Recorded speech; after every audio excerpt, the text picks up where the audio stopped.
In the heart of Los Angeles, where dreams are made and broken every day, who would suspect that a tale of passion, jealousy, and murder would emerge from the ones meant to uphold the law? As the city moves to its rhythm, one question remains: how far would someone go for love? Dive with us into the shadows of the City of Angels, where the line between truth and fiction blurs. Inside a cozy condo in Los Angeles, what should have been a safe place became the scene of a horrible discovery. As John Ruetten entered the room, he was met with a sight that would haunt him forever: Sherri Rasmussen, lifeless on their living room floor. The room told a chilling tale. 3 gunshot wounds marked Sherri's body, hinting at the cruelty she faced. Evidence of a fierce struggle was everywhere. A broken porcelain vase likely smashed Sherri's head, a bloody handprint reaching towards the burglar alarm's panic button, and furniture, including a toppled credenza, scattered on the floor. And then, a chilling detail: electronics piled up near the door. But the doors and windows showed no signs of forced entry. What could have possibly happened here? The man who discovered the scene, John Ruetten, was more than just Sherri's husband. A mechanical engineering graduate from UCLA, he had a history with Stephanie Lazarus, from playing college moments to deeper connections. Their relationship was a mix of fun pranks, stolen clothes during showers, and candid photographs. They grew close, but never officially became a couple. Little did he know how his past would play a role in the unfolding drama. Sherri Rasmussen, the woman at the center of this mystery, graduated from Loma Linda University. An achiever in the world of nursing, Sherri was more than just another resident of LA. She started college at 16 and, in her late 20s, became a wizard in her field, guiding and teaching other nurses. A name that would soon become central to this story.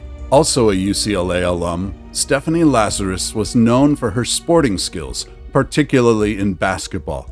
But her connection to John, from surprise birthday parties to stolen clothes and candid photos, made her more than just a face from his past. In the late 70s and early 80s, the UCLA campus was full of students writing their own destinies. Among them was John Ruetten from San Diego. But his college years were not just limited to books. He was involved in a playful relationship with Stephanie, a political science major, and also an athlete.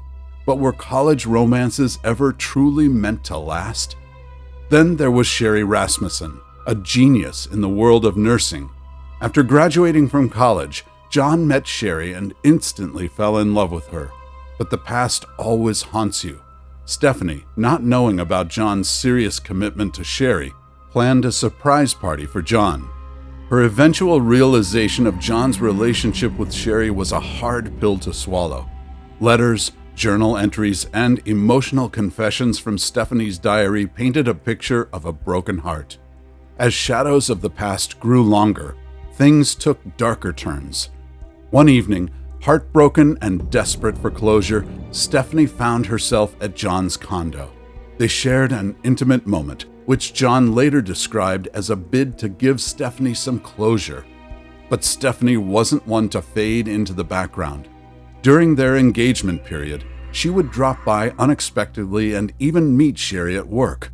One day, Stephanie dropped by John's place with her skis, asking them to be waxed. Sherri felt weird after seeing Stephanie in flashy workout clothes. John tried to reassure her, all while focusing on their platonic relationship. But things became even weirder when Stephanie returned, armed, on a different day in her uniform after John had left. Stephanie had also once said, "If I can't have John, no one else will," which scared Sherri. Yet their love found a way, and everything came to a head in November 1985, when John and Sherri decided to get married. Their bond was strong and their love was undeniable. Yet, tragically, their days as a married couple were cut short. February 24, 1986, started like any other day on Balboa Boulevard in Van Nuys. John left for work in the morning while his wife Sherri thought about staying home. She wasn't keen on giving a motivational speech at work that day, so she called in sick. using a back injury and aerobics as an excuse. However, as time went by, unsettling events began to unfold. By 9:45 a.m., a neighbor noticed something off. The Rutens' garage door was open, but there was no car. Throughout the day, John called home multiple times, but there was no answer.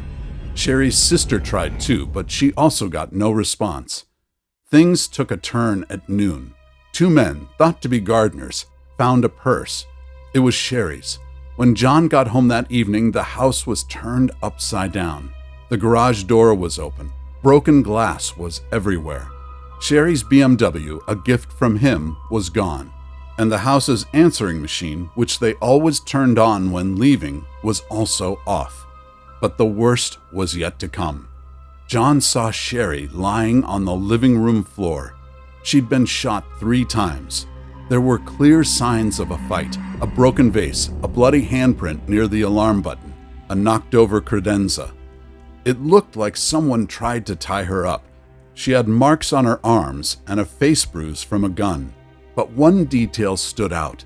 The shots seemed to be fired through a blanket, maybe to muffle down the sounds. There was also a bite mark on Sherri's left arm. But who could have done this? As we dive deeper, the pieces start to fall into place. The answer might surprise you. When Sherri Rasmussen was found murdered, LAPD detectives initially called it a burglary gone wrong. Sherri's clothes suggested she hadn't been expecting anyone.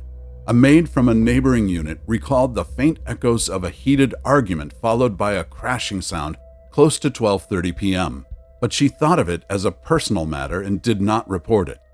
The scene appeared as though the burglar had intended to steal electronics and jewelry, but was interrupted by Sherri. The only item taken from the home was the couple's marriage license. Their BMW, which was assumed to be used for the escape, was discovered abandoned a week later, providing no new leads. Detective Lyle Mayer was leading the investigation of this case. He did entertain other theories. While Sherri's grieving husband, John, was quickly ruled out as a suspect, Nels Rasmussen, Sherri Rasmussen's father, pointed to the possibility of Stephanie's involvement in his daughter's murder. He told the detective how Sherri had mentioned Stephanie's constant harassment and stalking to him. Yet John told the police that he and Sherri had never discussed Stephanie. However, the police were heavily invested in the burglary theory, especially when another similar burglary was reported. The bite mark found on Sherri caught the attention of Mayer's partner Steve Hooks. Bites during struggles were typically inflicted by women, whereas the majority of burglars were male. Yet the burglary angle of the story stayed. Time moved on, and the attacker remained hidden from plain sight. The Rasmussen case went cold as gang violence and the crack epidemic consumed the city. Nels Rasmussen frequently mentioned that the LAPD seemed indifferent when he looked for updates on his daughter's case. Sherri's father refused to believe the made-up burglary theory. He thought that given Sherri's fitness and height, it would be challenging for anyone to overpower her in a fight. Also, Mayer had told him that the fight probably lasted for 90 minutes. Nels, Sherri's father, pointed out how it is unusual for a burglar to stick around for that long, especially after stealing valuable items from that house. He also pointed out that a quilt was used to silence the bullet sounds, suggesting whoever shot his daughter did it intentionally rather than in a rash act of struggle. In 1993, when DNA technology was available, Nels offered to pay for DNA testing of the evidence for the crime scene, but he was turned down again. In the meantime, in 1989, Stephanie reconnected with John. When she attempted to meet John, he had called and confirmed with Detective Mayers that Stephanie was not involved in this case. Stephanie also continued working with the LAPD. She opened her own investigation firm and earned medals. In 1993, she was promoted to detective.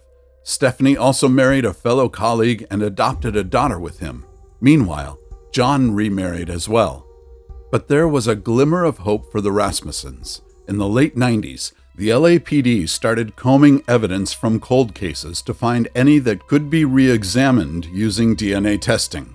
The Rasmussen case was among these cold cases. However, when a criminalist named Jennifer Francis finally got around to analyzing the case in 2004, she discovered some evidence was missing. A detective had collected those pieces of evidence in 1993. Francis did not find any matches in the combined DNA index system database, but her DNA analysis concluded that the saliva from the bite mark came from a female.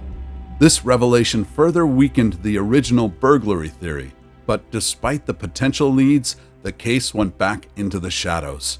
By 2009, detectives Jim Nuttall and Pete Barba revisited the Rasmussen file. They dismissed the burglary theory and looked at it as a murder case, staged to resemble a burglary. They noted several inconsistencies with the initial theory, from the untouched jewelry box to the suspicious position of stereo equipment. After taking one fresh look at the case, they drew up a list of potential female suspects. Surprisingly, Stephanie, a former flame of John's and an LAPD detective, was among them. But given her position in the department, they approached the investigation very carefully. After conducting a thorough investigation, they found several leads pointing towards Stephanie. Some records also showed that Stephanie owned a .38 gun similar to the murder weapon and reported it stolen soon after the crime. Things got darker when data showed that Stephanie was on her day off when the murder took place.